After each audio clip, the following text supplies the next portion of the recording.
Hello and welcome to the Build with Baer Workshop. My name is Pat Baer. I'm here to build some model kits. I'm also here to hang out with you. And before we get really deep into the weeds, I'm going to throw the Bear Cave, the Lego to the site, the Tier 2 blue emote into chat. If you are currently a subscriber, you can reply with those emotes. If you are not yet a subscriber, you can say hi. You can use other people's emotes. If you feel like being a lurker, just go ahead and lurk. You know, if you don't want to say anything, you don't have to. I'm not your boss.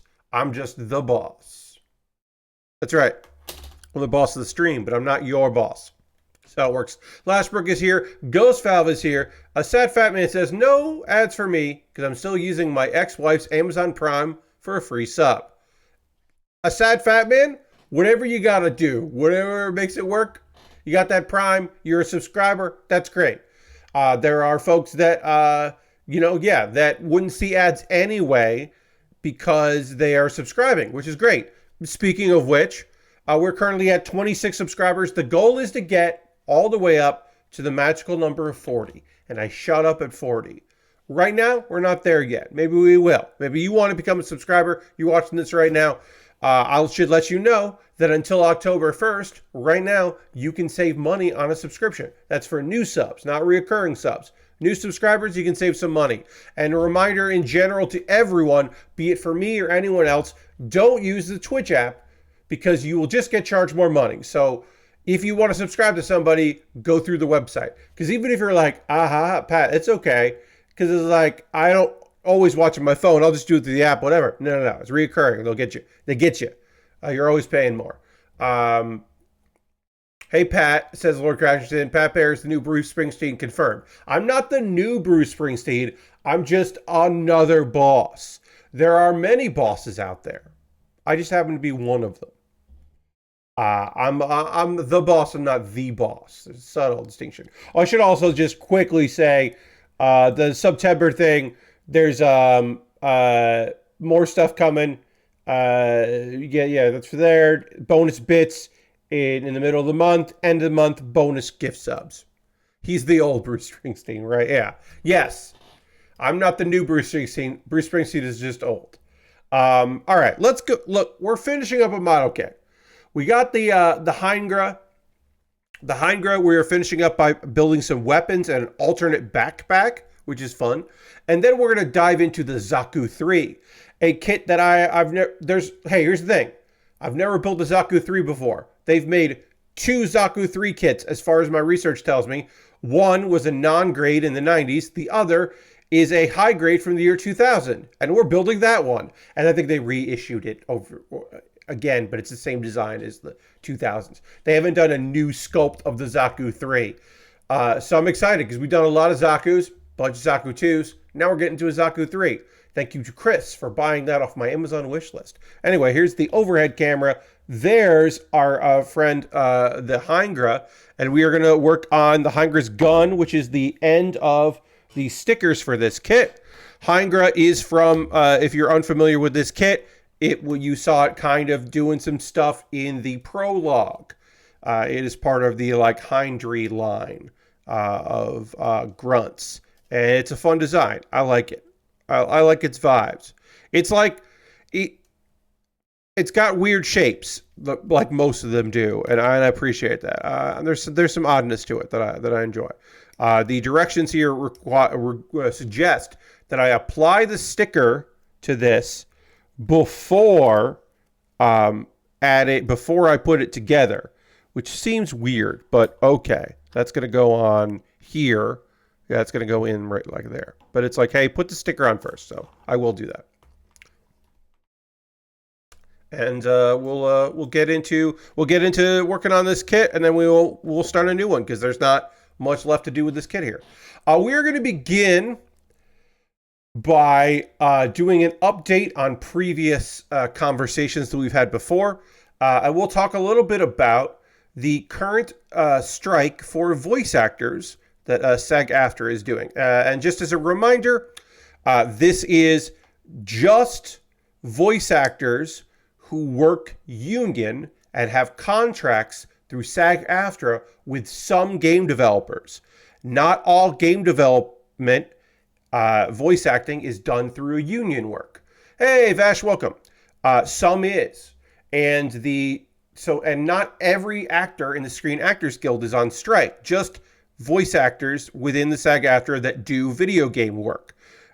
So if you are, and basically the idea is stop doing any of the work that you were doing, stop negotiations for future work, don't take meetings for future work, don't sign paperwork for future work until this gets hashed out. If you are doing union jobs within the game industry. And they were negotiating with a collective of a bunch of groups. Here's a fun thing. And you may know this from the Writing Guild, SAG-AFTRA's contracts that they've had with the Screen Actors, the major movie studios and TV studios and the like, is any studio can just sign an agreement. They don't have to be a unified front. You may remember that A24 almost immediately signed an agreement with SAG-AFTRA, which would allow, when their movies were coming out, because they had a fleet of movies coming out, it allowed for actors that had been in those movies to do publicity for it. And Lightspeed LA has signed a SAG-AFTRA agreement. Now, you may remember from previous talking about this, my heart wants to say, or my head wants to say previous reporting. But to make that clear, it's me commenting on reporting. It's not me doing the reporting. I am not a journalist. I'd like to think that I have journalistic integrity on what I talk about and reviewing my sources and trying to get the bigger picture before talking about these things. But this is just, in general, these are just discussions I am having here because I have an interest in it. And when it comes to games, that is the majority of my viewers, at least have some familiarity with video games, if not actively playing them. So we can talk about these things. But as someone that has done union work in the past for acting, and would someday like to be a full-fledged member of SAG-AFTRA, I have an interest in this, especially since a lot of my friends are, some of them are on negotiating boards. They've done quite a bit. Anyway, so the idea is that the interim interactive media agreement is the deal they were doing. The agreement, they had come to an agreement on everything except for AI protections. And you may also remember that SAG-AFTRA back in the actor strike kind of dropped the ball on that. There are too many people within the general branch of SAG-AFTRA that are not particularly, that are a little bit more worried about, well, you want to get that money, right? So we got to figure out a way for you to get paid for doing AI voice recordings. And instead of the thing of, oh, we want to make sure this shit doesn't happen because it's ruinous. They're not thinking creatively in that regard. They're thinking very business oriented, which has been frustrating. And the voice actors within SAG-AFTRA are much more aware of the need for protections, and it seems to be understood a little bit more than when it comes to voice acting, where your voice is the only thing you've got going other than, and of course we've learned, along with voice acting, a thing that was just be in a room in a booth and then read lines, and then so dealing with hazard pay, current contracts don't include hazard pay for mocap, or they don't have enough. It used to be you would just be worried about, okay, well, this is a day where you want me to scream a lot, so you can only use me so many hours, and these things need to be provided for all of that. And now it's like, well, we're doing mocap, and it's like, well, that's acting. That is voice acting, but it's also physical acting. And if you're asking me to do certain things, then you need to have preparations for that for my own safety. Makes sense because AI is reasonably good as impersonating voices already. Yes. Because you can imagine, because they want to do it and they talked about it, right? a thing that large companies want to do is they don't want to write NPC dialogue anymore, or perhaps have it performed. They would love to have a voice sample of someone that did a voice in the game. So when they put an expansion out, they don't have to pay you again. They don't have to bring you in for that. They can just use their database that sounds just like you.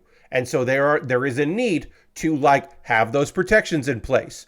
And so this is where and I've said this before, strong unions support all other unions, not just by supporting their strikes, by literally getting deals that then other unions can point to and go, we want that as well, and we demand that. If they're willing to give this, then you're going to give this as well. By voice actors having a very strong line in the sand about AI when it comes to negotiations, it will benefit other actors who are not just voice actors, that are doing other work in film and television and the web. So it will legitimately benefit them in the long run. Yes. In the same way, Lord Crashington, they want to own the voice without having to pay for the voice. In the same way that there were contracts that background extras have started to get, this was even before the strike, background extras were starting to get some stuff being like, hey, while you're here today, we'd love to scan you. Yeah, we'd love to scan you.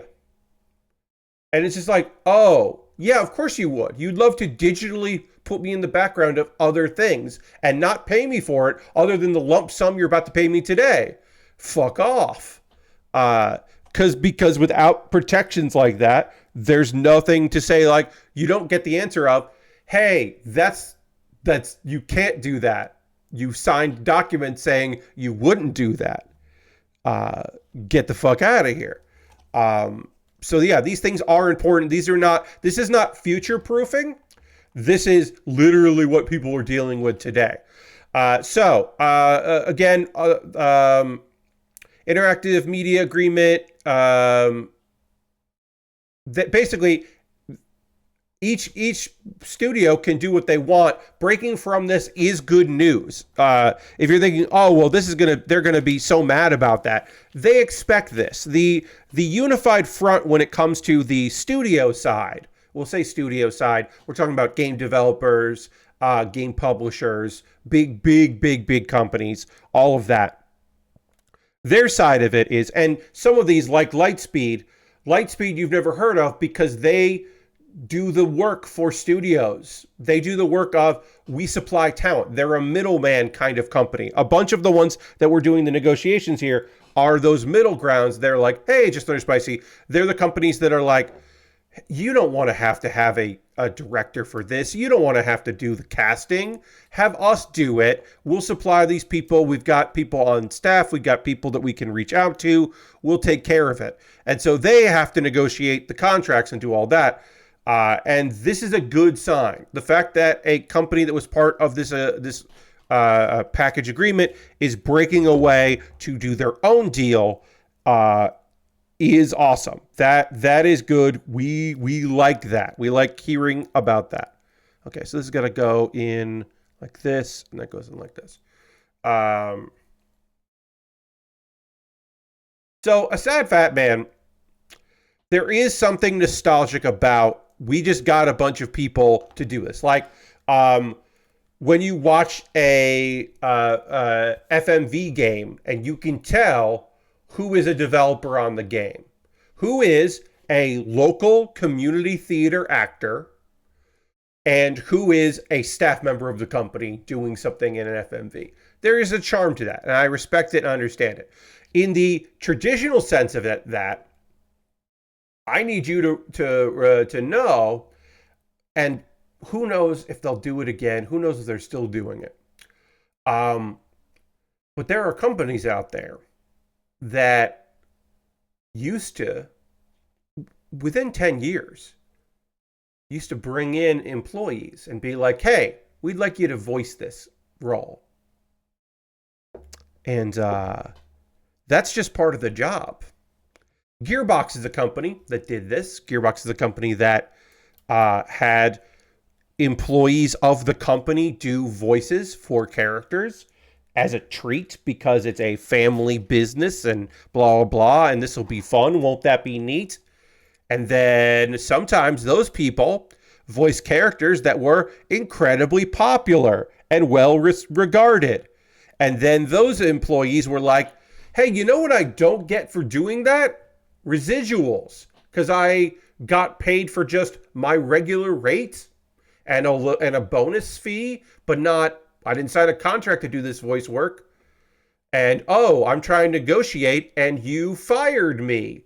Cool, cool, cool. Well, guess I'm going to have to sue you. That's fun.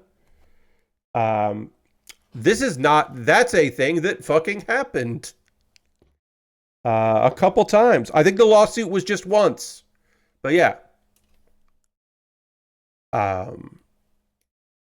So that's why these kind of contracts are essential. And that's why when I've heard people I know saying, oh yeah, I'm a voice in this upcoming game, my immediate question is, sometimes I don't know them well enough to just ask. So it's my question, unfortunately, inside is, so you signed a contract for that work, or is that just a fun bonus you did? You signed a contract? They hire you as a voice actor for the day? You got someone to look over that contract? Is it a handshake? Did you do a handshake deal with your boss? Don't do a handshake deal with your boss.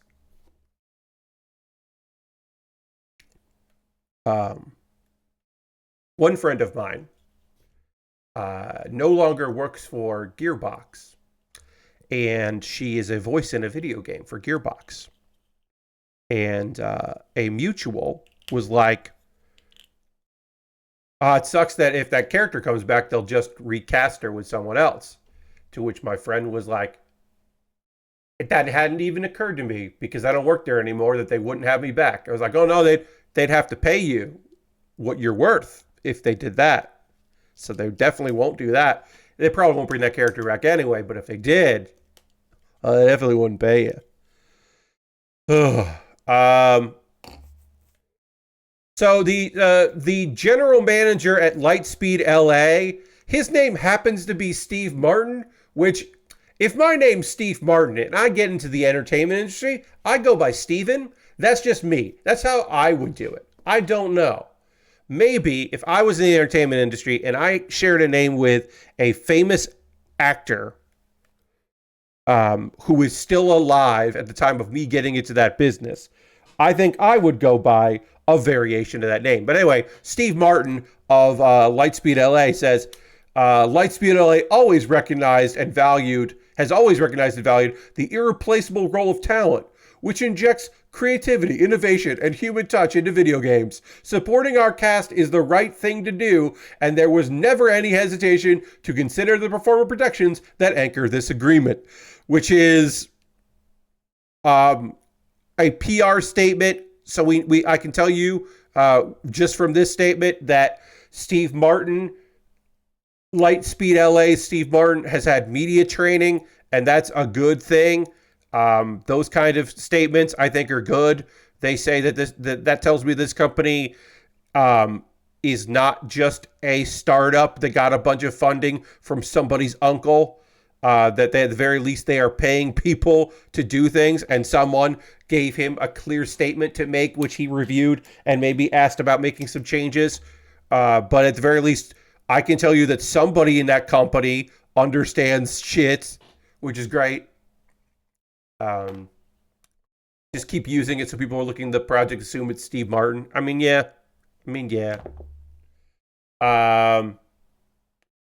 And then I just do need to say that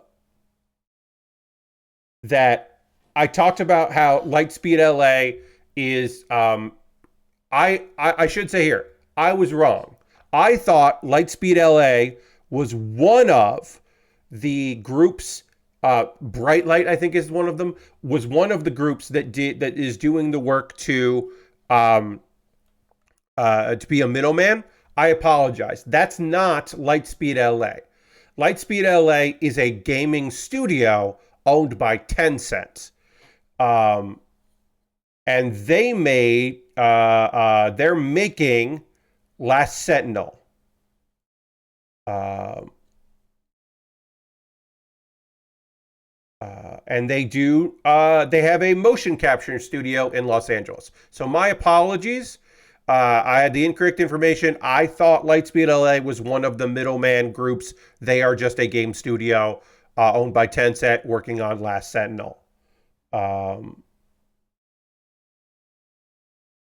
uh, yeah, and it makes sense. They're LA based, of course, and they're working to do motion capture. So it makes a lot of sense to come to an agreement so they can keep working on their game. And that is, that's why I think a lot of these studios are going to do that. I think they're going to um, make it work because they need to continue to produce things. The larger companies will take some hits and deal with some shit. The smaller companies, or the smaller companies with a larger within a larger company, will probably make the deals they can make, and that's good because it puts more pressure on other companies to follow suit. Uh, yes, it did get a Jeff Keighley announcement. I did not remember the name of the studio. I knew about Last Sentinel, the game. I remember that name, but I did not remember Lightspeed LA because Lightspeed does, to me, sound like, it doesn't sound like a game studio. It does sound like a company that is a middleman. But like I said, at the very least, good on Steve Martin for having clearly having a PR department. The not to be confused with the first Descendant, uh, or The Last of Us. All right, look, that was positive. That's positive for actors. That's positive for gaming. That's great and all. But let's talk about some fucking shit.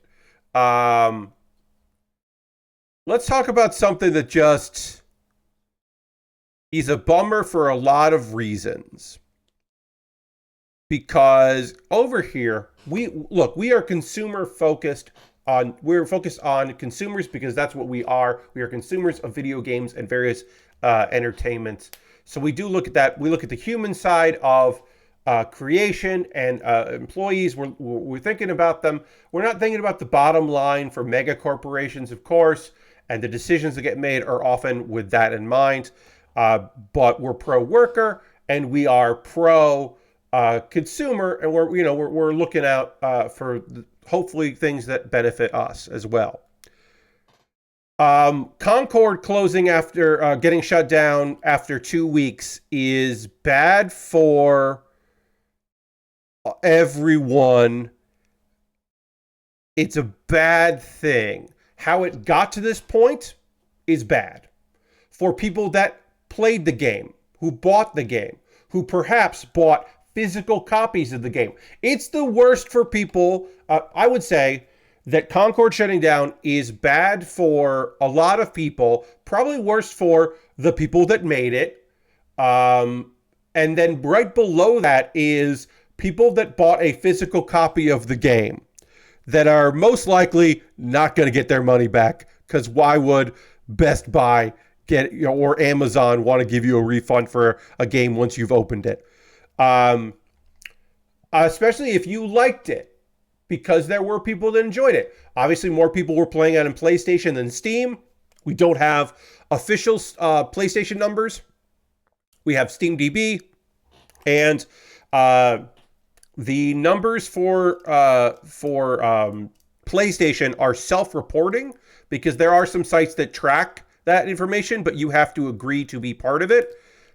So that unfortunately does not necessarily mean that everyone that was playing the game on Steam or on PlayStation is accounted for, but a good number of them are. To know about used one but new copies of the game going for $150 on eBay, so maybe they do have a path forward. Yeah, no, that's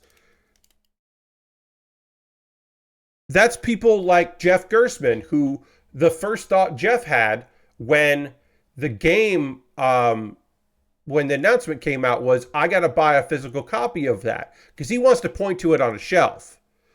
Also, Lashbrook, are they going for $100 or are they listed for $100? Because those are two different things.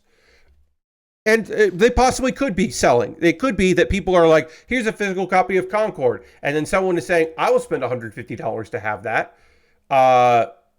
Yes, those are sold eBay listings. Yeah. I mean, look, that doesn't mean anything because it's a moot point. Those are just people who are like, oh, I want a piece of bad I want a piece of bad gaming history. And it's like, oh, okay, you can have a piece of bad gaming history if you really want it. Like if you really, really want that, I mean, you can. I don't know if you should, but you can. All right, we got a variant backpack here. We'll put this together. There's some other weapons that we can build here, and so we will. We will build the alternate backpack with the alternate weapon, because I do like a shoulder mounted weapon. So we'll do that. Yes, people will forget. Enough people will have their copies. Yes.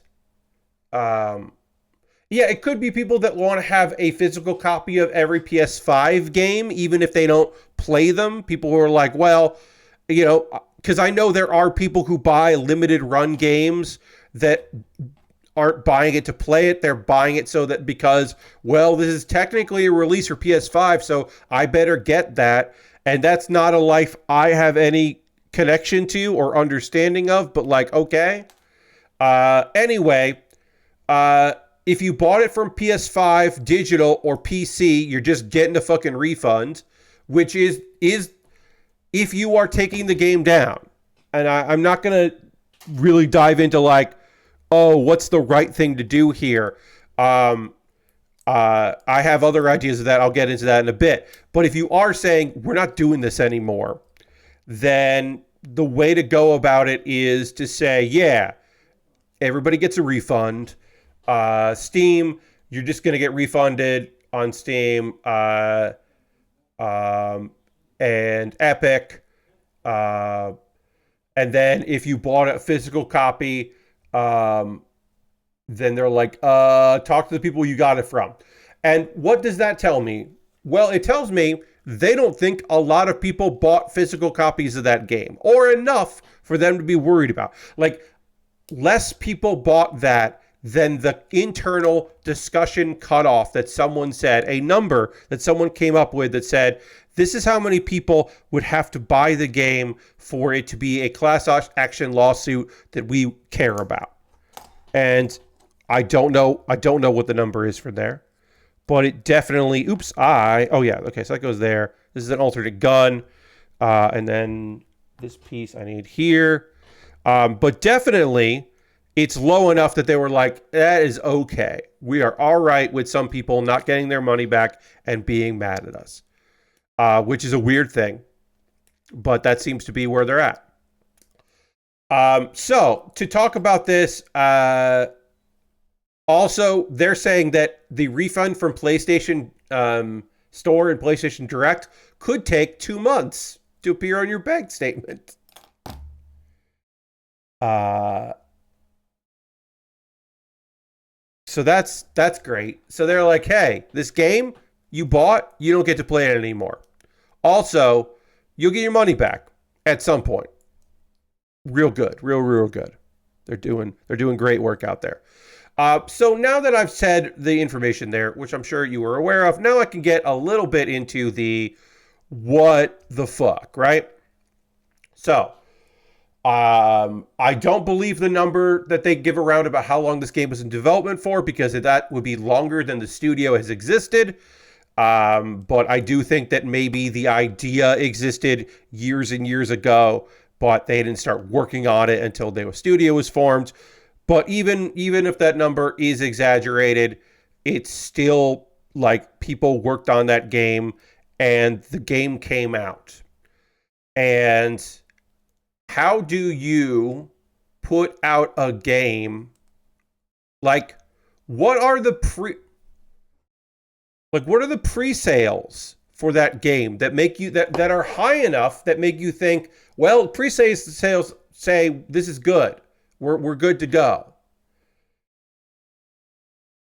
And then it's because, like, if you're putting it out there, like, but then the response of new sales is so low that you're like, we are done with this. This is done. We are not doing this anymore. There's no reason for us to do this anymore. It's like, okay.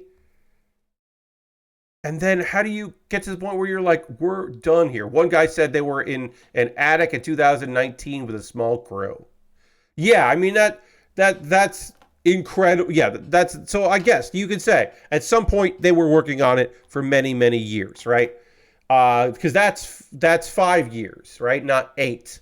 So I believe that because the company, the studio was pulled in.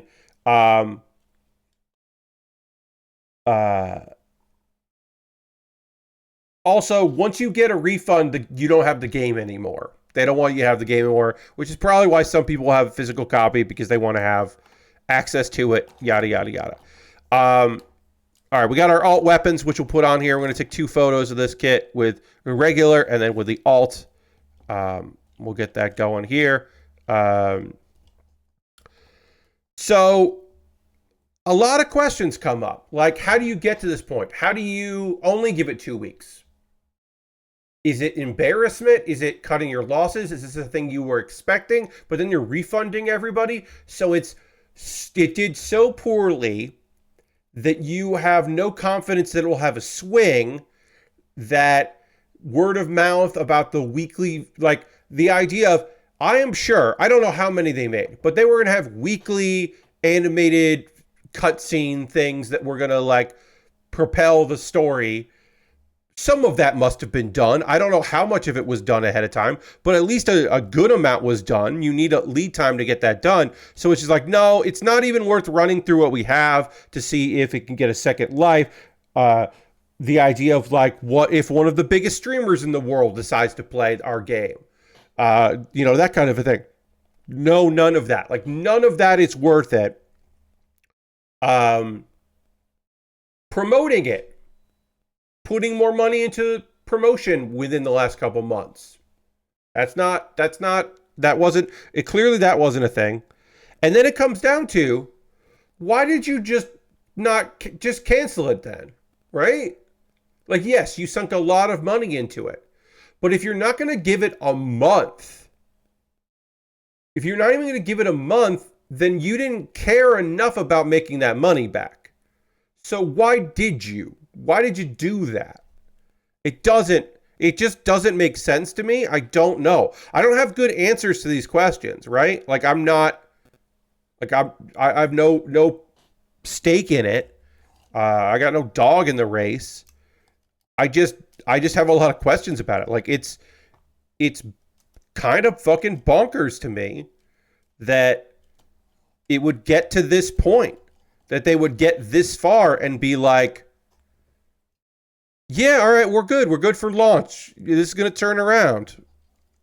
Or, well, we've got our statement prepared, and we're going to make the head of the studio sign off on it. Ryan Ellis, this message is going to be from you. You may have written it, or someone else may have written it, but we'll put this out under your name. Good luck, my dude. You decide this stuff. I have no fucking idea. I don't know how any of this happens. Like I said, like, I don't have answers. I don't have the institutional knowledge to figure this shit out. It's wild. Like, I'm gonna look this up. How long was Redfall out before Kansas? Like how long from Redfall to ceasing development on it, where they were like, we're done with Redfall, which they also did. They did do the offline mode, so I should say they did online. And they canceled DLC. Okay, so this is in development Redfall. Look at this. So here. This is when everybody got laid off and all that, and they were like, oh, we're done here.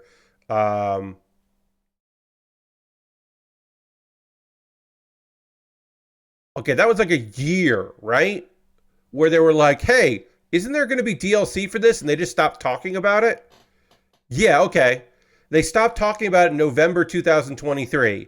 And then in May at they shut down the studio that made Redfall and abandoned it. Okay. I'm guessing they saw the pre-order numbers and didn't see putting it on PS Plus being worth it. Or crashing. Then then that continues. Then why even put it out? Why embarrass yourself for a 2-week win period? Then just be like, pre-order numbers for this are shit. Should we put it on PS Plus? No. Okay, we'll just put it out. Like, that doesn't even make sense to me, right? Then just be like, we're delaying it, and then we're going to delay it, and then you just don't put it out, right? Because you don't even say we're canceling the game. You just say we're going back on some things, we're postponing it, we'll be in touch soon for free gunners. We'll let you know, free gunners, when the game's coming out. They didn't even do that. They were like, fuck it. I don't know. Maybe it'll magically be good. I don't know. It's just weird. It's so weird. All right, I'm going to take a photo of the alternate weapons here, and then we'll wrap this up, this Heingra. All right. This was the Heingra. It is a premium Bandai kit. It was a reasonably priced premium Bandai kit. I know some people do not pre-order that stuff. They only go for the unique stuff, not the variations. I don't think this would have been a regular kit that came out because it was from the prologue. I think it's neat. It's not my favorite of the Heingra variants. I like that it has alternate backpack and alternate weapons. That's cool. I think that's fun. I wonder if it would have lived longer if they hadn't planned on releasing weekly cinematic cutscenes. Lashbrook, yeah, I don't know. Probably not. I don't think that cost was I don't think that was the deal breaker. I think they thought that, I think maybe somebody thought, and this is the only thing I can think of, that somebody thought that the pre-order numbers were not indicative of the interest in the game, that people aren't pre-ordered. They told themselves people will pre-order anymore, but there's an excitement. And once the games start getting played and they're on, streamers start playing it and people are looking for this kind of game, it's going to have a life of its own, and we're going to have a great, even if day one's not great, the weekend is going to be killer because people are going to want to play with their friends, and it's $40. So people will want to check that out. Because it's almost free. Well, no, people didn't want to check it out. It's just wild. It's just wild. I'm going to move on from that to talk about another thing. I'd have preferred they try to switch to PS Plus at launch to get people to try it and get some word of mouth. Yeah, it's going to be on PS Plus for a month, right? Get the word out, cross-play, it's got this, it's got that. If you haven't, hey, have you not fucking heard about Redfall? If you're on PS Plus, you get it for 3 weeks, and then you gotta buy it or whatever. A limited window to get you in on there. If you're playing and your friends aren't into it yet, just tell them they can get this, a free weekend of it for PlayStation members. There are things you could do, but it's very clear that someone was just like, no, fuck this, we're done. Nope. The answer is no. The answer is goodbye. Pretend it didn't happen, and we'll never speak of it again. That is the answer. The answer is it didn't. It didn't happen. Don't worry about it. We are starting off by building a goddamn foot. That's what we're building here. This kit, the Zaku III, starts with the foot. Came out in the year 2000, this kit. But the very first thing we're working on is a foot here, apparently. That goes there, that goes there. And we're going to build that, we're going to build that, we're going to build that. Yeah, we're just going to build a goddamn foot. And then we'll build the other foot.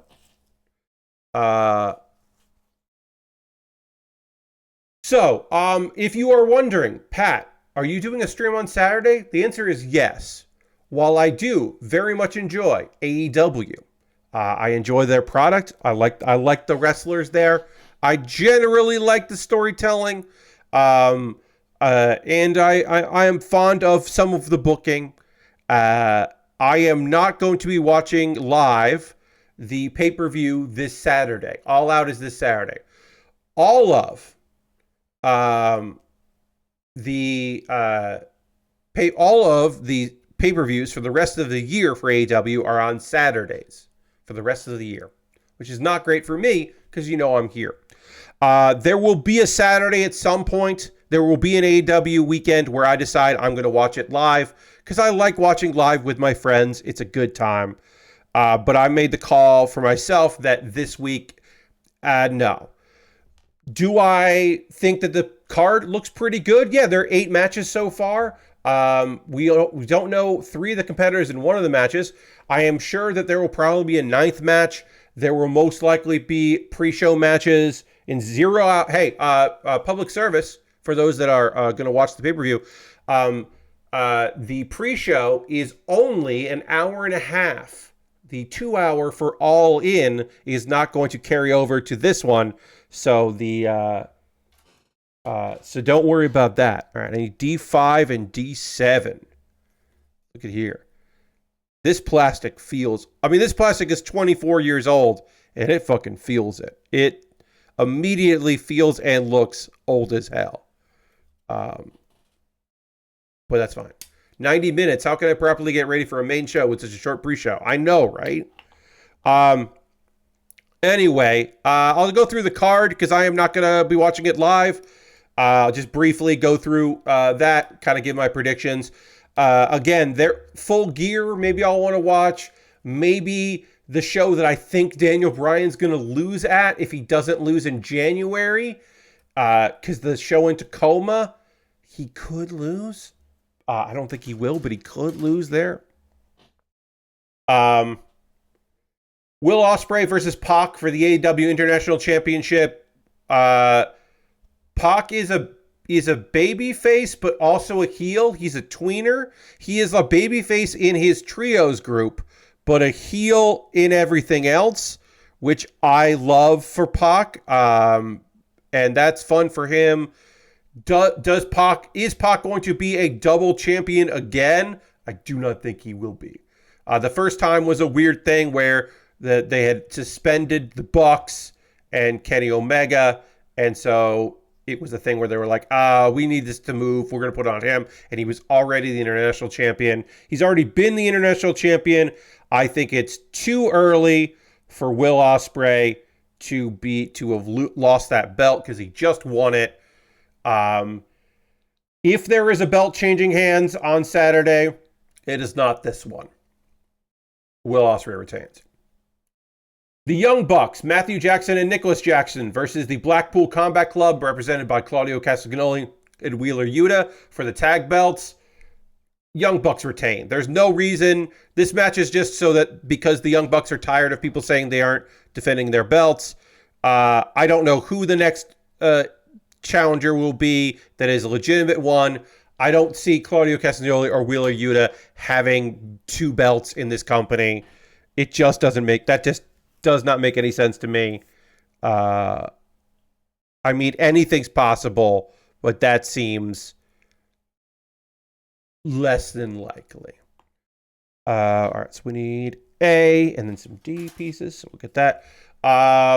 Willow Nightingale versus Chris Statlander with Stokely Hathaway in a Chicago street fight.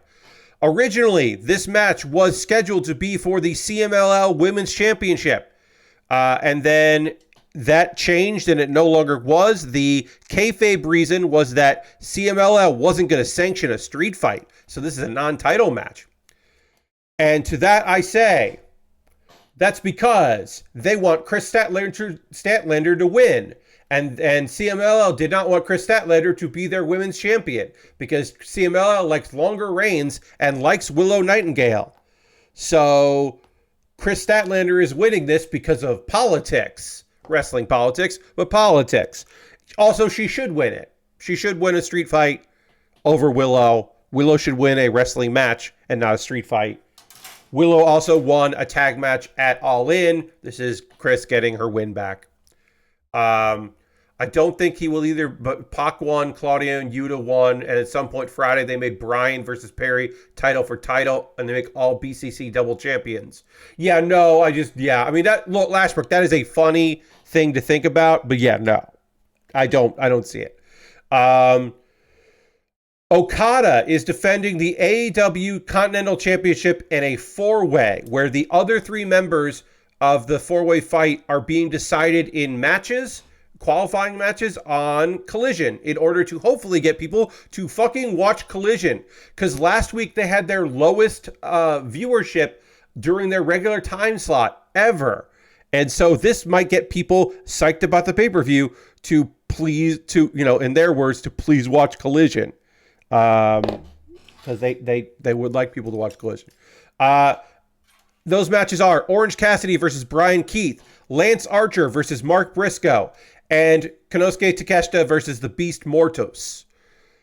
So who do I think is moving for those three? I think Orange Cassidy beats Brian Keith, but I could see Jericho costing Orange Cassidy the match because Jericho is mad at Orange Cassidy for their previous fucking arc, and I could see that. Orange Cassidy was friends for a bit there with Hook, so him getting involved with that sucks, but I could see that being the thing that they decide to do. I would prefer they didn't do that, but I could see that. But here's the thing. Somebody needs to get pinned in that match. Brian Keith can get pinned in that match, so I'm saying Brian Keith goes in. Lance Archer versus Mark Briscoe. Again, Mark Briscoe could get pinned in the four-way and be fine. Here's the weird thing. They've been building up Lance Archer on Collision for a few weeks of him just beating up people backstage. So they could be doing that to make him feel like a threat for this match. If Orange Cassidy wins, then Lance Archer wins. If Lance Archer goes in, Mark Briscoe goes in if Orange Cassidy also goes in, I guess is what I'm saying there. Because somebody's got to be able to eat that pin. And I don't think it's Orange Cassidy. And I don't think it's Mark Briscoe. And Takeshita's beating the Beast Mortos. I hate that they only remember Lance Archer when they go to Texas. Yes. They constantly are trying to build Lance Archer back. Here's the thing. What they do, Lashbrook, is they constantly build Lance Archer up so that they can say Lance Archer is a credible threat in this division, so that then he loses and the person that beats him suddenly feels like kind of a big deal, but they never feel like a big deal because they don't let Lance Archer win for long enough. I think Lance Archer is going in, so I guess Orange Cassidy is going in. No, then Brian Keith's going in, so Brian Keith can get pinned. Anyway, Takeshita is going to go in. He's going to beat the Beast Mortos. And here's my prediction. This is a wild-ass prediction that I am making right now that, again, is a wild-ass one. I understand. This is a wild thing that I'm saying here. Takeshita is winning the Continental Championship. He is going to pin someone in that match that is not Okada. Because this pay-per-view has no chance of any other title changing hands, except maybe the tag. I don't believe that in any way. But no other belt is changing hands. So in my opinion, because no other belt is changing hands, that's the belt that could change hands. So I think, I think Takeshita is going to fucking win a title. He's going to pin someone else in the match. He's going to set up Okada wanting it back. And then that's the feud that goes into places. Because people are like, oh, well, they're going to wait for Takeshita. Takeshita needs to beat Kenny. That has to be his big first thing. It's like, Kenny is coming back at some point. We don't know when that is. And he's going to be feuding for months with the Elite. So, no, I don't think that's what's happening. So, I think they got to do it. I think they can pull Takeshita into a good position there as another. The idea that so many of Don Callis' kids are baby faces is very funny to me. And Takeshita moving into a babyface role makes a lot of sense with that belt. So that's what I'm saying. I'm saying Takeshita. Takeshita wins. That's my big branch. MJF versus Daniel Garcia in a singles match. MJF gets his win back. He lost. MJF lost. This will not be the end of this feud. Daniel Garcia will beat MJF, but he will not be doing it on Saturday. There is still no confirmation that Daniel Garcia is renewing his contract with AEW. A way to maybe convince him would be to give him a win, but I just don't see that happening. I don't see them going with Danny. I think where MJF is getting that win that he gave up that win there, and so he's going to get this one. But I don't think the feud is over after that match because I think he cheats because that's what he does. I think he cheats, and then and there is a continuation of the feud for a bit. Mercedes Moné versus Hikaru Shida. Camille is barred from ringside, which is cool. It's cool that they did that because it does add a little bit more juice to it. The idea that, like, well, if it's just Mercedes versus Shida, then Shida could win this. I don't think that's happening. I think Mercedes is going to be champion for quite some time. Eventually, she won't be champion anymore, but I think it's going to be a long-ass reign. They like having that belt on her. They like this quite a bit. I don't think it's over yet. Yeah. Bryan Danielson versus Jack Perry. This is for the AEW World Championship. Jack Perry's TNT title is not on the line in this match. Bryan Danielson. They have not done enough. Even the idea that the Elite are saying we're going to do everything we can to make sure that Bryan loses his match. That is not enough for me to think. I think Jack Perry as a defense is funny because they're in Chicago. So that is a funny choice. I think it is. I think Bryan is going through his list of people he would like to wrestle. And the first one was Jack Perry. But I don't think that Jack Perry is a credible threat to that title. I don't think that Jack Perry is retiring Bryan Danielson from full-time wrestling. I honestly think that Bryan is going to lose the belt in next year when they do AEW Dynasty Japan. Their first pay-per-view in Japan, their first show in Japan. When they go there, I think Bryan loses in Japan. That's my prediction. He could lose in Washington when they do a pay-per-view in Washington. I don't think he's losing at Grand Slam to Darby Allin. I just don't see that either. But that's not happening. Swerve Strickland versus Hangman Adam Page in a unsanctioned lights-out steel cage match. We knew that was main eventing. We knew it was a cage match. We did not know that it was an unsanctioned lights-out match.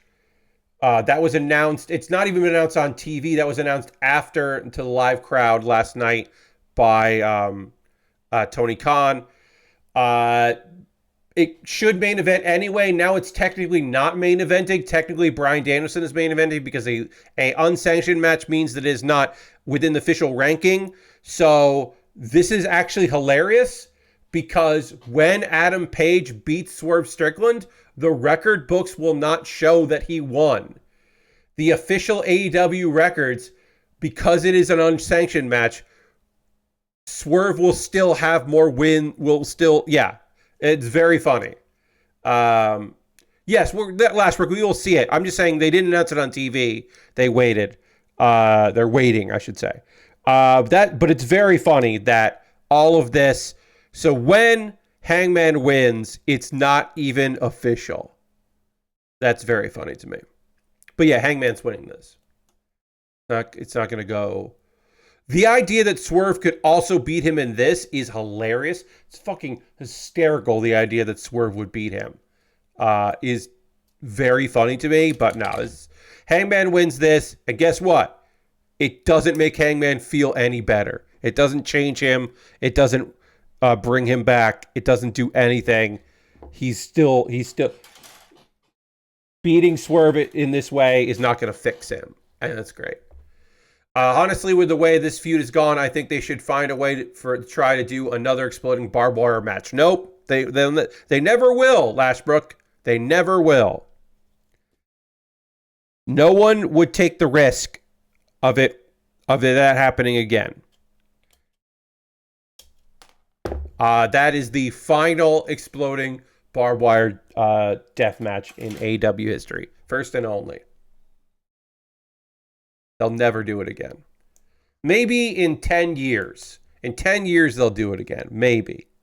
But they got burned. Like, yeah, that did so poorly for them that I don't think they'll ever try it again. But yeah, also, it's not needed. They just need to fight each other. Okay, so where does this go? There's an arrow pointing where this goes, but I can't see any slot for it. Where do you go? Go here? That doesn't seem right. Okay, you do go there. Huh. Okay. Weird. All right. This kid's already very strange in a way that I like. Don't get me wrong. Anyway, well,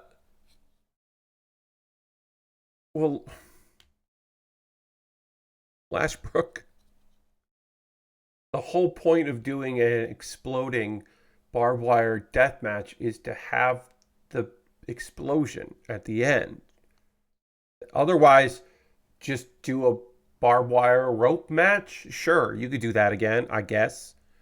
But the explosion part is the whole thing. That's why you do it. That's why wrestling sicko wrestlers want to do it, is because they want that part of it. Yeah, and it failed, and it's embarrassing, and the people who did it are bummed the fuck out, and they would prefer you don't bring it up. They would love it if you stopped mentioning that it exists, because it bums them the fuck out. Anyway, that's the card. I'm not watching it live. Like I said, I'm going to stream on Saturday, and I'm going to have a good time streaming on Saturday. I'll watch the pre-show, and then I'll watch the whole pay-per-view on Sunday, probably. And now is the part of the stream where I am going to do my pause for the cause. This is my opportunity to talk to you about ways you can support the channel. Everything I'm about to talk about here is optional. You don't have to do any of these things. If you would like to, that would be rad and I would love it. But don't feel obligated to do any of these things because times are tough on the one hand, and also you don't fucking have to. Like, that's the other thing, is just like, it's optional. So like, if you don't want to, that's okay. Bringing this thing about September. If you are currently a subscriber to the Baer Workshop, you can throw the Bear Cave, the Lego, the site, the Tier 2 Blue Emote in chat. Being a subscriber is the easiest way to support what I do here through Cash Money or your Prime Gaming token. If you have Amazon Prime, you can link it with Twitch and use that, which is great. It's September, so if you want to subscribe, you've never subscribed before, you can save money for the whole month. 25% off new sub. So if you want to sign up today, that'll be great. Reminder, don't sign up for subscriptions for me or anyone else through the Twitch app. Don't use the Twitch app because you're just going to have to pay money. More money than you should be paying. So don't do that. But if you want to support what I do here through Cash Money or your Prime Gaming token, that would be wild and great. You could also gift a sub. We've had 0 gifted subs early in the month, but still no gifted subs. If you want to gift a sub to somebody in the community, you could do that. Bits and coins are also always appreciated. That is another way. Pardon me. Sorry. That's another way to support what I do here. And that's all the ways through Twitch to financially support me. But there are other ways. There's other ways to do it if you want to do that. I have a Patreon at patreon.com/PatBear. There is a $1, $3, $5, and $10 tier there. There are different rewards for different tiers. Consider joining me on Patreon. I should note that my $3, $5, and $10 tier patrons have the opportunity to vote on what I do next Tuesday, because the second Tuesday of every month is Patreon Choice. So if you are a patron, please check that out. I posted it this evening. And yeah, if you want to join a $3 tier, you can vote. I will say right now, refreshing the page, Tier Maker is currently winning. So I will be doing a bunch of Tier Maker rankings, looking at some tier lists and ranking things. Unless what's in second place, Teenage Mutant Ninja Turtles Shredder's Revenge with mods, that could win. There are a bunch of mods out there for TMNT Shredder's Revenge, and I'm going to download a bunch of them. I got that game for free, and I have never played it, so what if I played it with mods for the first time? And then in third place is Hearthstone, which is always a thing I can just pull out and do. And I have a couple fun decks in Hearthstone that I haven't shown off before. They're new to me, so, that could work out. But yeah, consider joining me on Patreon if you're interested. Again, optional. You don't have to worry about that. I have a YouTube channel, youtube.com/PatBear. As you're aware, subscribing to YouTube is free. So if you want to subscribe to my YouTube channel, you could do that. If you don't want to, you don't have to. And there's memberships there. For just $2 a month, you become a member on my YouTube. You get my Wednesday videos on Tuesday. So I started a new my video series this month, new theme for Kuma Baer, and you would have been able to watch that on Tuesday instead of waiting until yesterday, like everybody else. Those are monthly ways to support me financially. If you want to just do a tip, I've got a Ko-Fi and PayPal. You could do that if you are interested in direct donation. Everything I make through that, through YouTube, which includes AdSense, so watching my videos helps me out through Patreon and through Twitch, all goes into a fund, and out of that fund, I buy model kits. Like this kit here, this kit that we finished tonight, the Heingra. I was able to pre-order that because of your generosity. Past you helped out present me, which is great. And I have a backlog of stuff. I'm happy to build from that. The kit I'm working on right now, though, the Zaku III, that was a gift. That was someone bought that off my Amazon wish list. And they got a dedicated YouTube video about that. Thank you, Chris. Pardon me.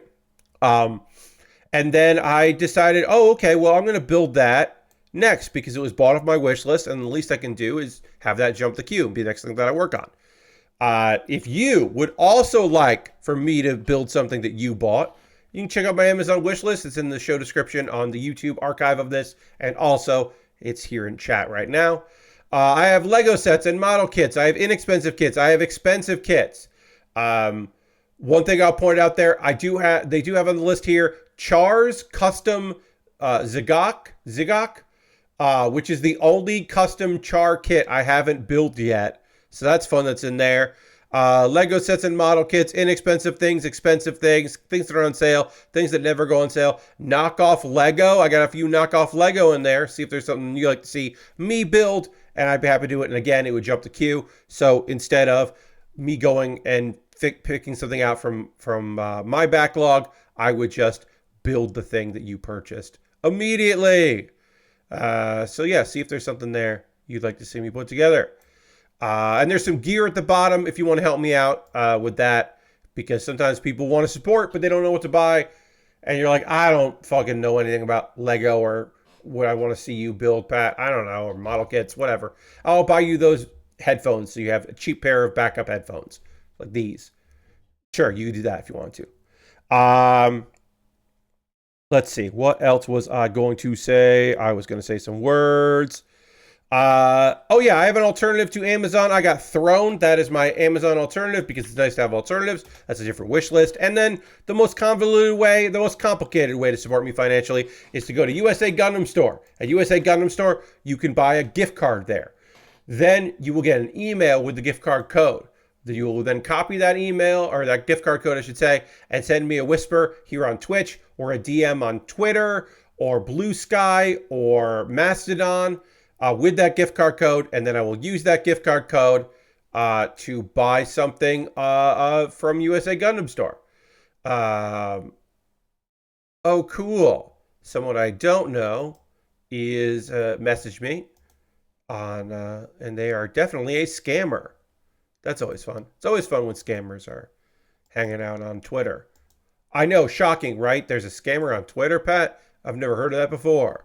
Uh, let's see. Oh, and somebody sent me something about a model kit they sent to me while I was streaming, which is never a good time. Look, it's always a good time to send me a message if you want to talk to me on social media about model kits.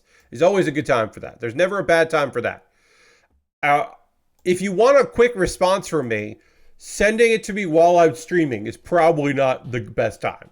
Or if you want to join my Discord, posting on my Discord while I am streaming. I don't look at Discord while I'm streaming, so that's generally a bad time for that if you want me to react to what you've posted. But I have a Discord. You're welcome to join it. It's a nice little place. A couple of video links for check out. This week, I put up a new episode of Pat Baer's Anime Club talking about the worst anime filler. I don't always want to be negative on Pat Baer's Anime Club, but sometimes you got to fucking yell about some shit. In that video, I talk about both filler episodes and filler arcs because sometimes they're just like, this goddamn episode sucks ass. But I want to talk about it. Or this arc is completely made up, and I want to talk about it. I didn't talk about Bleach or One Piece, so I'll do that in the future. And yes, I did talk about an arc that I talked about on the stream while it was happening, which does involve queer tragic characters. One of my least favorite tropes. That's right. In an anime, which I won't name here, you watch the video, in an anime that had never had queer characters, none in the source material, none in the anime. They introduced two characters that are queer, and they're villains with a tragic backstory. Infuriating. Is that the reason why I made that video? Just to be mad about that? No, but as soon as I decided I was going to make it, it got included. And then Kuma Baer, changing direction. Kuma Baer is my weekly anime recommendation short series. In under a minute, I will hopefully convince you to check out the anime Kuma Baer. That's right. My series is called Kuma Baer, spelled like my last name. The anime I'm talking about is Kuma Baer. It's Isekai month, and I'm talking about some of my favorite Isekai that I think you should check out. And the first one I talked about is the one that my show is the namesake of. Kuma is Japanese for bear, so that anime is called Baer, which is so fucking funny. It is a fun isekai with a nice female lead. She's having a good time. Supporting cast is lovely. There are bears in it. It's very good and silly. I highly recommend it. The only thing I say about Kuma Baer is the first episode is like an action episode, and then it goes back and introduces how she got isekai'd. It is not like the start. It starts in action, which sometimes anime does. The manga doesn't do that, but sometimes the anime does that because they want to they know that origin stories, some people don't like them and they tune out. So they're like, well, we'll give you cool action and bears, and then you can keep watching and find out how she got isekai'd. And I don't love that. That's the only thing. That's the only problem with Kuma Baer. Otherwise, great show. Check it out. I'm going to talk about a manga that I've been reading, and then I'll talk about an anime that I'm watching. Before I do that, I do need to drink some water, and we need to dramatically transition back to the overhead camera. So let's get that ready to go here. Get ready to go. Yeah, all right. So let me line that up. Okay, so we'll dramatically transition back to the overhead camera. We'll continue to work on the Zaku 3, and I'm going to drink a little water right now.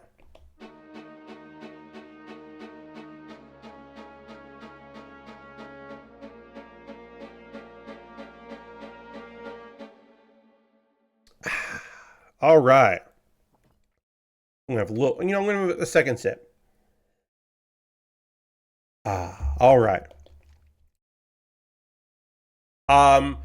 Normally, I would talk about Oshinoko, but Oshinoko took the week off.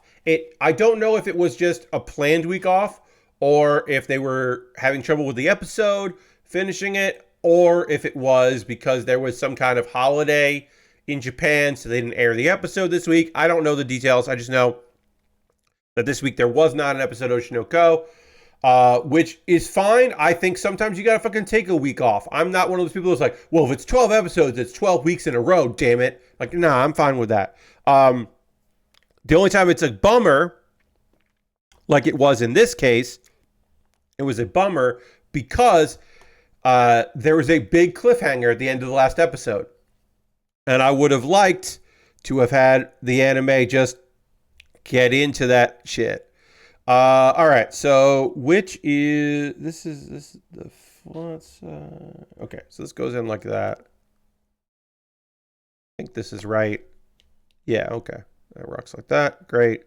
This is gonna go in here. Okay. Bending, moving a leg. How we need to move that leg. I should have done this first because there's a little piece that needs to go in there. But I should be able to get that in there. Okay. So I will talk about an anime in the second. We'll go through 2 episodes of I Parry Everything. This is a show that I just kind of give like an overview on. I'm doing that with 2 shows. We're trying it out this season where there's some shows I talk about in detail and some shows that I just talk about like moments that happened in it and kind of give you just like the boilerplate. I've been experimenting with that this season and I like it. So I'll probably continue doing that. Okay, so this goes like that then, right? Let me look. Doesn't show all of this built together, but I think that's how it goes. How the leg looks. All right. And then we need to, there's a couple more pieces that need to go in there, and then we'll move on to the rest of this here. So I will talk about an anime. I'll talk about I Parry Everything, 2 episodes of I Parry Everything. But right now, let me tell you about Accidentally Summoned, Oops, Sorry, which is a manga that I have been reading.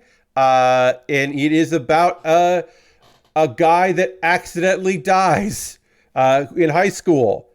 And one of the gods is like, fuck. Hey. So I can't bring you back, but I could send you to another world and I'll give you some cheats, give you a head start. And then so our guy Sho, our main character, who then his name is different in that world, but we Sho in Japan. He's like, okay, well, could I keep my memories of Japan? And God is like, yeah, all right, yeah, sure, we can do that. That makes sense. We'll do that. And so he's reborn as Will, and he's a noble. His parents are seemingly pretty powerful, and most importantly, very nice. They're very loving and sweet. And at first, Will is like kind of fucking bummed out because he didn't expect that he was going to be reborn and like have to be a child. But the main thing is that like he's got a loving family and he didn't have that in Japan. He didn't have this part of the life. So like that's the thing he's most psyched about is, oh shit, this kind of fucking rules. I got like people that are care about me and trust me and are proud of me. This is wild. Also, magic is based on kanji. The people that use magic don't know that. They just learn the words and they're not sure how the words are spoken. And it's kind of, it's hard to translate it into English in the manga. But it's basically the way they go about it is they do something where like, they'll like phonetically try to sound like, if they summon someone, they're saying summon in Japanese, but they don't know what the words mean. They don't know they're saying summon in Japanese. They're just saying some things that they read for a spell.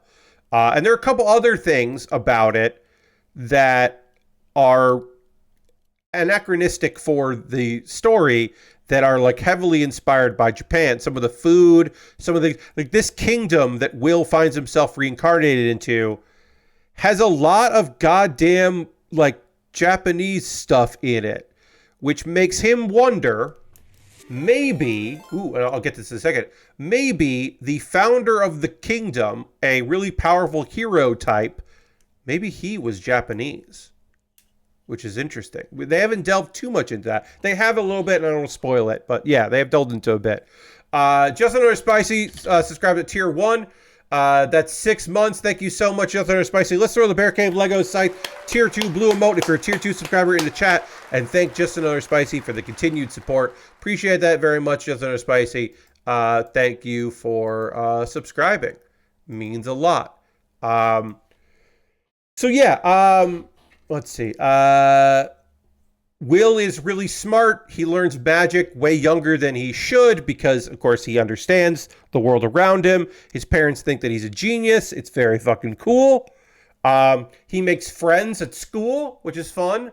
And the school stuff is the part where, if there was something I didn't like about Accidentally Summoned, oops, sorry, it's the part where sometimes he really does act like a kid. Like, and the thing to remember is, this dude is not a child. He is just in a child's body. He was like a grown-ass man, or he's a teenager. So, you know, it wasn't like he lived a really long life, but he lived somewhat of a long life. And he gets sometimes swept up in kid stuff and it feels like they try to explain it way where it said that, like, Will is brilliant, but he's sometimes not at all. He's kind of dumb. And maybe it's street smarts. Maybe he gets wrapped up in things. I don't know. It's not... The character feels a little forced in that way because sometimes it's like, well, he can't be brilliant in this moment. We need him to be kind of goofy and get swept up in things. And I'm like, I don't know if I love that. I will say that I do enjoy... There's a dragon. There's somebody that attacks him. And there's a moment where it's a summoned beast arrives, and I should also say this: one of the characters I really like in this story, in this book, there is the homeroom teacher is like a big burly man.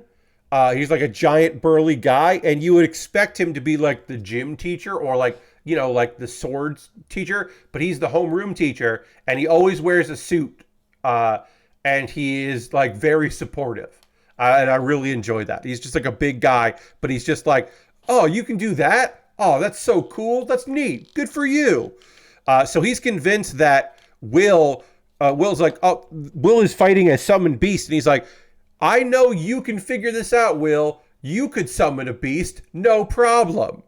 And, of course, Will summons a dragon who we then learn can take the form of a human.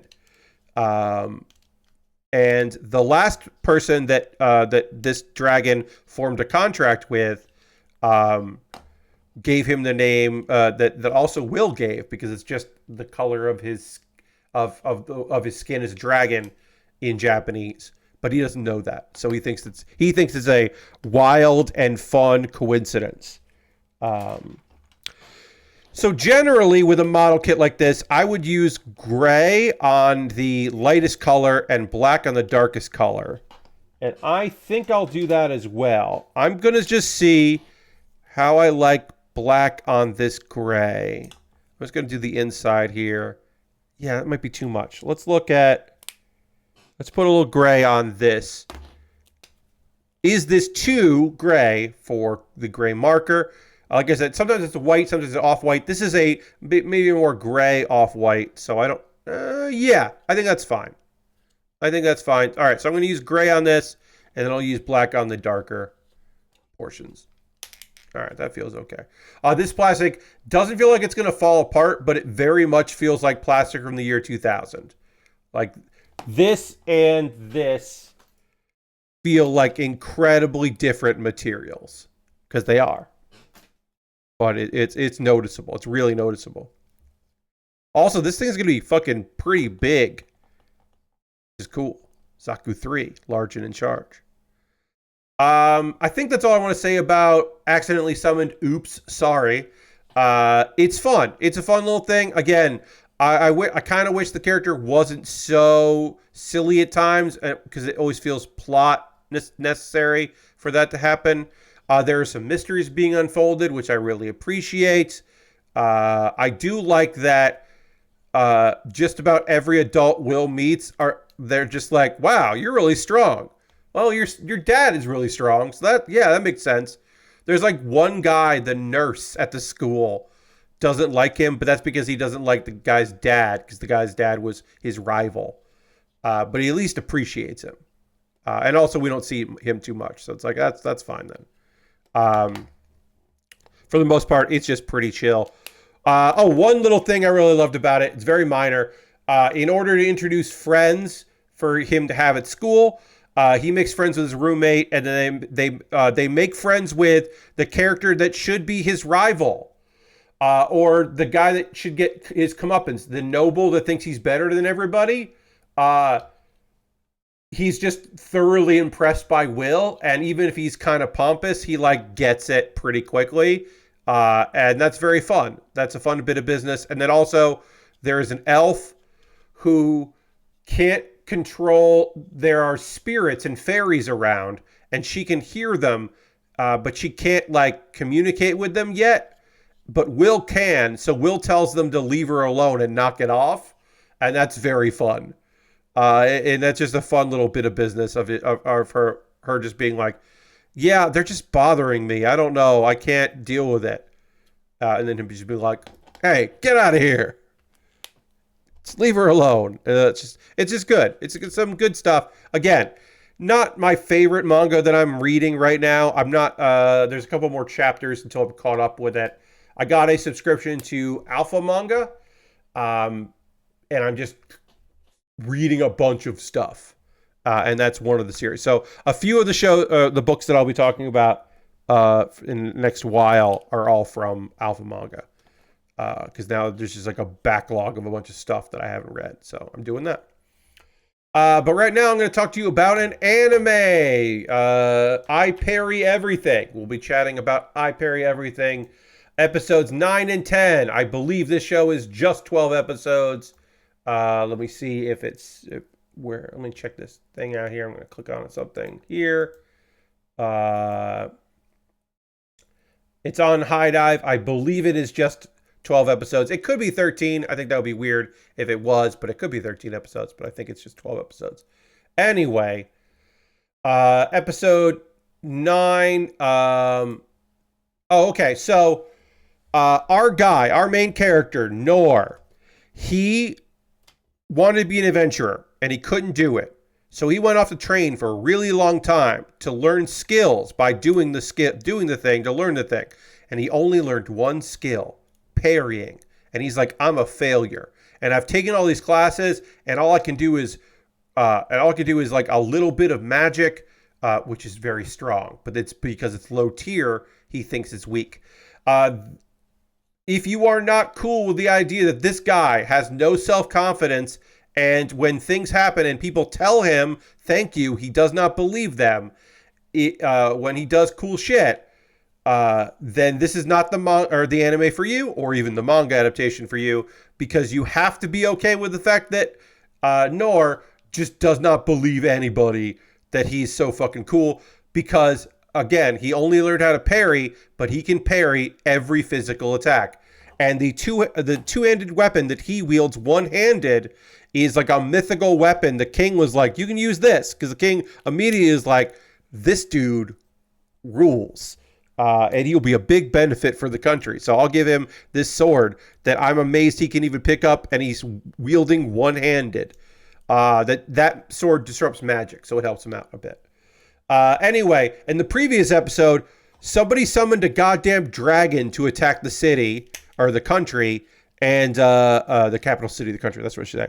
And Nor parried its attack so much that the dragon just gave up and was like, I submit. I don't want any of this smoke. But because there's a demon boy that Nor is looking out for that can talk to animals, Nor is just convinced that the dragon, that Rolo, this little demon boy, convinced the dragon to stop. So he doesn't believe it was him. He's like, oh. And then Rollo's just like, I'm talking to this dragon. I didn't have anything to do with it. Also, this dragon is like, definitely thinks you are its master. He is submitted to you. And then Nora's like, oh, you're talking about yourself. Okay. I don't know. Just tell the dragon to go home. And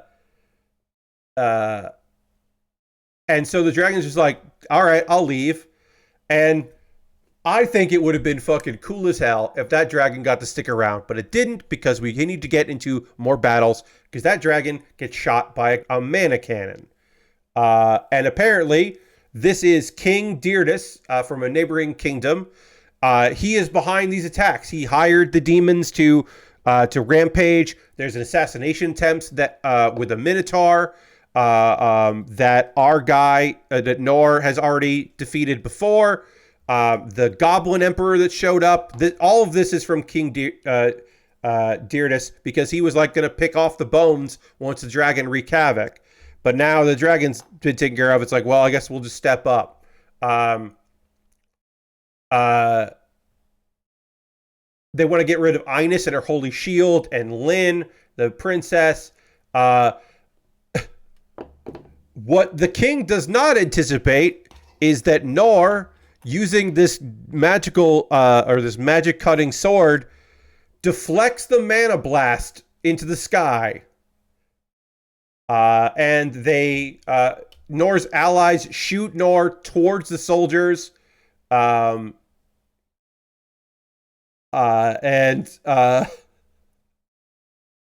This is so, again, you have to be okay with this just being very stupid in some ways, but this is cool as hell. So he's being launched at all of these soldiers, and he's flying through them.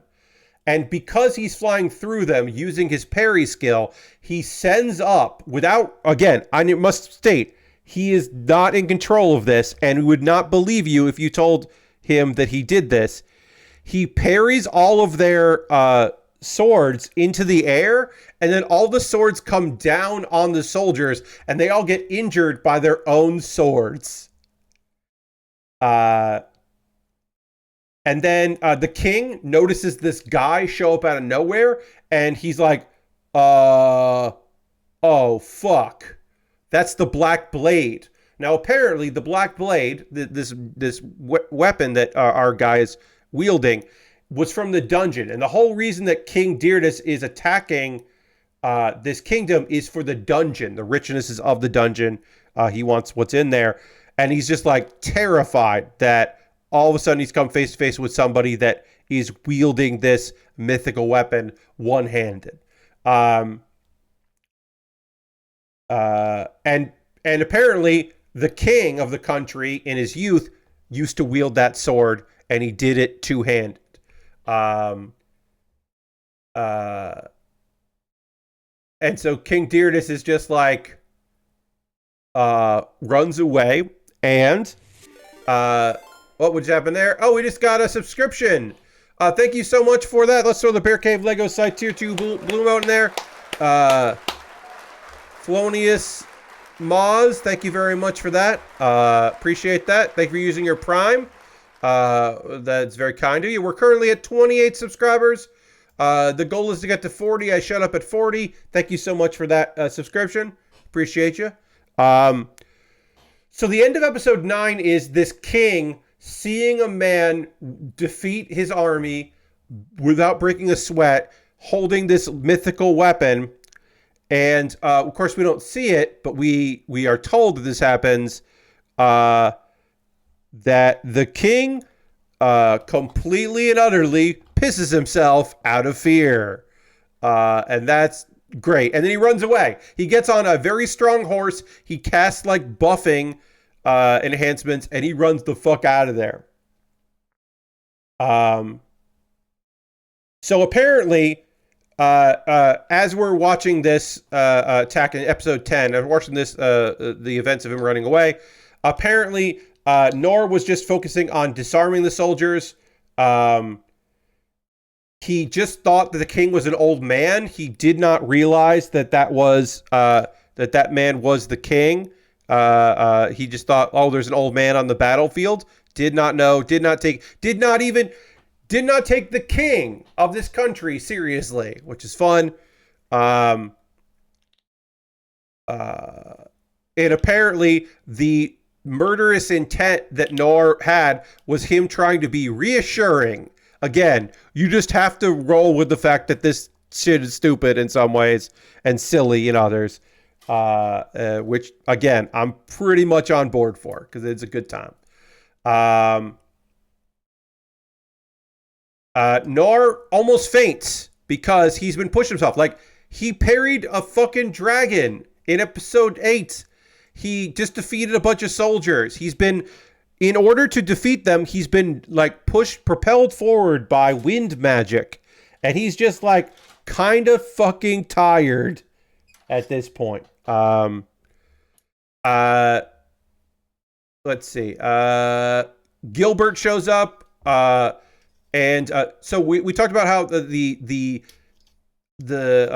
six, the sovereign six, are the strongest people in the whole country, and one of them is named Sig. They were tricked into leaving the capital so this attack could happen, and looks like they figured shit out because one of them they're back, or at least one of them is back. They're all instructors, and apparently the new wrinkle. I mentioned about how Nor had been getting instructions at the Guild Academy, and apparently all of the 6 at one time or another all like trained people at the academy, which kind of explains how he's so strong, is that he took brutal training from them because they were so psyched to have somebody that could keep up with their training that they were like all too overzealous about him. And also, they all think he's great, which is nice. They're bummed that Dearness escaped, but Nor has an idea about how to track him down because now he knows. Oh, he knows. Oh, we were supposed to capture that guy. Okay, I got a plan. Don't worry about it.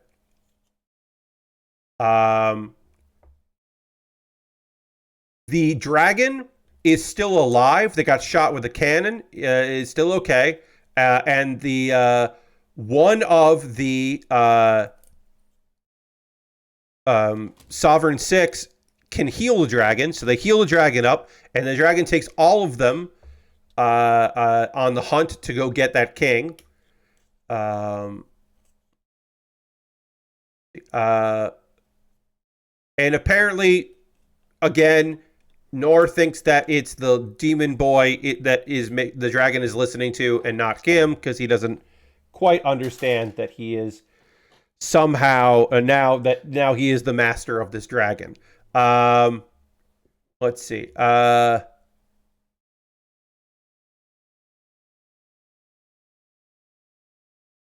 They're all a bunch of the sovereigns are talking to each other, and they're all proud about how Nor never gave up, even though he kept failing. And apparently they think that Nor is stronger than they are, that he has surpassed them. They're like the strongest people in the country, and they're all pretty much convinced that Nor, who again has no confidence in himself, but they are convinced that he's actually legitimately stronger than they are, which is just fun because he's a good guy. They catch up to the king, and they follow him over the border into their territory. And as they're chasing him on the dragon, nobody notices that Noir has fallen asleep because he is fucking plumb tuckered out. And now we're at the point where I think the manga, like the next episode, I think episode 11 will get into parts that I have not read yet, because this is based on a light novel, and the anime is based on the light novel, and I think the manga has not caught up to the light novel yet. So there's still more to this tale. Yeah, I just really like this series. I think it is just really fucking fun. I mentioned, I don't want to be a broken record about it, but yeah, if you are interested in this anime, it's on High Dive. You just have to contend with the fact that the main character, no matter what information presented to him, just does not believe in himself. and will think of weird, elaborate reasons why, you know, because, hey, man, he's like, oh, the dragon is just tired. It's like, no, you parried dragon's claws, and it's just exhausted from fighting you. Like, no, you're the thing that made it tired. Yeah, he just does not believe in himself. And if you can get over that, it's a really enjoyable story. I need this to be G8. Great. G8. We'll put those together. And G10 I will need in a minute, so I'm going to keep that right there. All right, now is the part of the stream where I want to hear from you, friends. What are you watching right now? What are you playing? What are you up to? What are you into? What's going on out there that you're excited about as vis-a-vis video games or movies or TV or what have you? I always like hearing from you. Lord Crashton wants me to hit the dance button. I will hit the dance button. If you're new to the streams, channel points, 2,500 channel points unlocks the dance button, which is just a new song every month, and I do a little dance, just a little bit of dancing, and you can at home as well right now.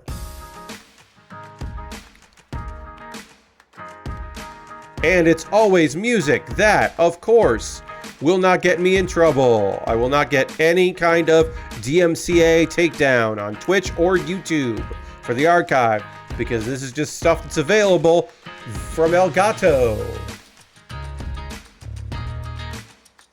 And if it's ever actually a problem, it's because somebody in a YouTube video tried to take a claim on it, which has happened on occasion, and which I have always said, no, this person doesn't own this song. It's fine. And then it's never been a problem. Also because my YouTube VODs, I don't make any money on those, so that also makes things easier. Because I'm not monetized on YouTube VODs. Someday I will. Someday I hopefully will be. Be great if I could. But yeah, this is the part of the stream where I want to hear from you, friends. What are you watching? What are you playing right now? What are you up to? What are you into? I always like to hear from you about those things, so please let me know. I will tell you that while I'm waiting for people to get in and let me know what's going on there. I'll let you know that your boy Pat, I played on stream on Tuesday Pokemon Black Randomizer, and we beat the 6th gym leader. We completed a tower, and we're now in a mountain area trying to get through that mountain, and then we'll probably have to fight more grunts from team whichever team we're dealing with over there. But that was a fun stream. I had a good time with that. I hope people who watched it also had a good time. And thank you for everybody that turned out for that Tuesday stream. Other than that, what have I been up to? Not a whole lot. Watched wrestling last night with some friends in a Discord. It was always fun to do that. I've been playing Hearthstone a bunch. And that has been a pleasant experience to play some Hearthstone. Surprisingly, even though shit's been bad, the most recent patch has been pretty good. Also, I've been playing a lot of Standard because Wild is full of bullshit. There is a deck in Wild where you can probably win on turn 5, turn 4 if you've been very lucky about your draw, but by turn 5 or turn 6, you have won, and it's just an auto win, and there's nothing you can fucking do about it because they changed how one character or one battle cry of a minion works, and now it's just a fucking nightmare to fight that thing, and you just lose, which does suck ass. Don't get me wrong. So I've been playing Standard Hearthstone, where I can survive a little bit longer because I have some mid-range Standard decks. I got a pirate deck that's really... I've been fighting pirate decks with a dragon deck. I got a dragon deck that has mana cheat. It's a druid deck. And then the top end of it is Marin, which is a pirate that puts a bunch of cool treasures in your deck that does a bunch of cool effects. And so I have been doing that as my top end.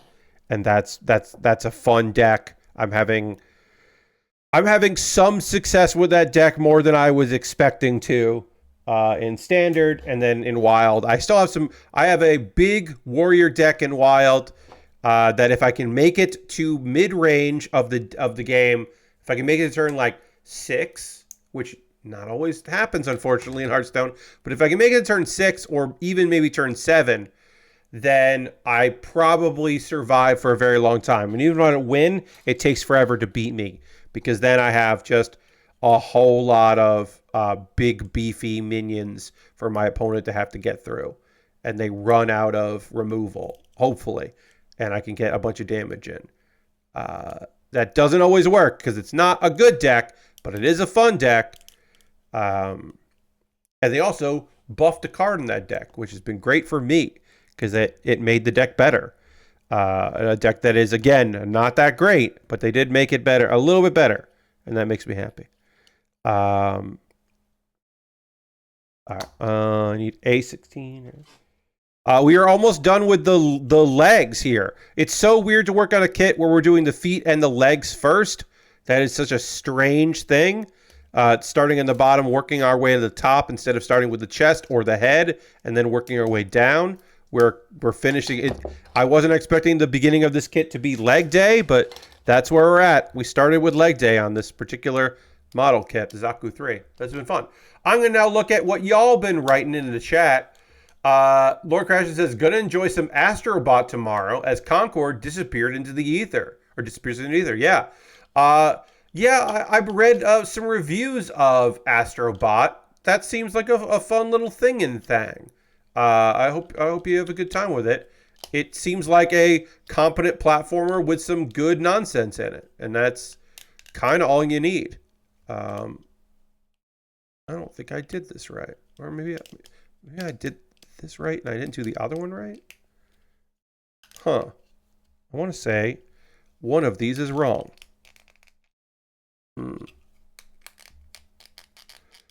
Okay, so when I put this together, it wants like this down, maybe? Or this down, like this down, okay. Put it like that. Yeah, that's what I want to do, okay. I don't quite know if I did the back of this foot right, but it's stable, so we'll go with it.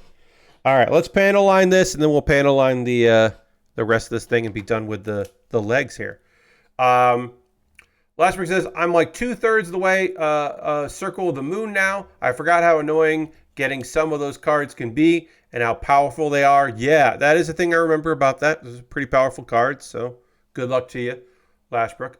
I made myself basically immune to damage from the entire section I just beat. Also been watching Sejum Slam, which is a tourney where FCG people train other streamers in like a week. Oh, that's a fun idea. Yeah, getting some training from a fighting game person and then seeing who does well in that. That's neat. It's a fun idea. Even though I don't really play fighting games that much or at all these days, I certainly played a bunch in my youth, and I do like watching some fighting game streams. Loading Ready Run has Oki Oki Fight Club, where Adam Savadan and guests. He has like a stable of people that he's trying to help get better, while he also tries to improve himself. And he runs tournaments with viewers that are in the Discord, and does some tourneys that way, which I think is also fucking cool. I think that's cool and neat. I may have put this together wrong. I think these are wrong. I don't think it should go like that. I think it should swing and lock into place. So I'm gonna try to pop this out. See, this should theoretically latch like that, I think. So if I put in like that, yeah, it should go on. Yeah, it should want to go like that. Okay, yeah. Then, oh, that should lock, but it doesn't. So that doesn't do what I want it to do. I'm not sure yet.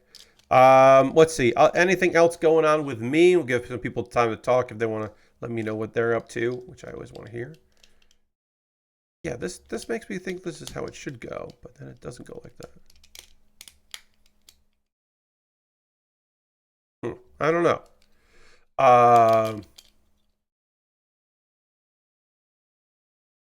Let's see. Is there anything else going on with me, your friend Pat? Okay, this is closer to how it should go, I think. We're going to go with that. We're going to go with that. I don't know. I don't think it matters, but I'm going to do that with this foot here. Let's see if I can pop this off. Kind of get it like that.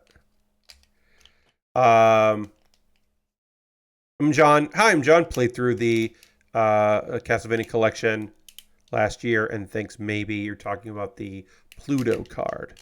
Yeah, I don't remember specifics, so I am not good help for that. Anything else that I've been up to? Not really. I'm going to get a D&D session in on Saturday during the day. I'm excited for that. My regular crew, we're going to get a session going. That'll be good. I've been doing some cooking this week. Nothing spectacular, nothing special. I will say, did ribs. I bought a rack of ribs and did those in foil under the broiler, which is not my preferred method of doing ribs, but it still was really tasty. The barbecue sauce was real good, and my dad really enjoyed it, and that's nice because we wanted to do that. Carolina style, so it is a sugary, because we like sweet barbecue sauce down here. Or here in general, my parents, my dad and I, my mom doesn't mind ribs, but she's looking for them. But yeah, I'm much more comfortable using more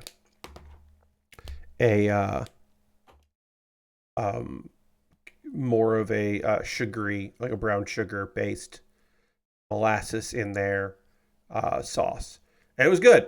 Turned out well. That was tasty. And then today was just a ham steak, boiled potatoes, and veggie. Very simple, very easy. Grilled the ham steak on a grill pan on the stove, and that turned out good.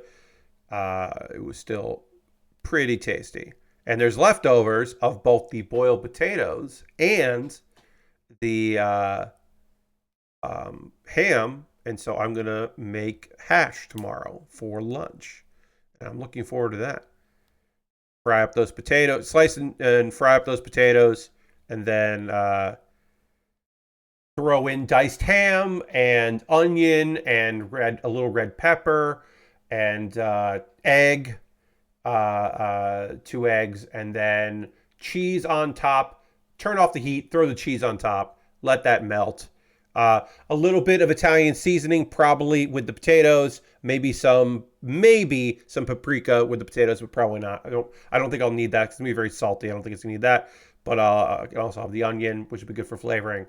And maybe breakfast sausage, but probably not because I got the ham, so I probably don't need breakfast sausage in there as well. I'll decide how I feel about that tomorrow if I want to go for that. But most likely, no sausage. It'll just be the ham, onion, red peppers, diced potato, cooked in oil, and egg and cheese. And that's going to be real good tomorrow. It's going to be a real good hash.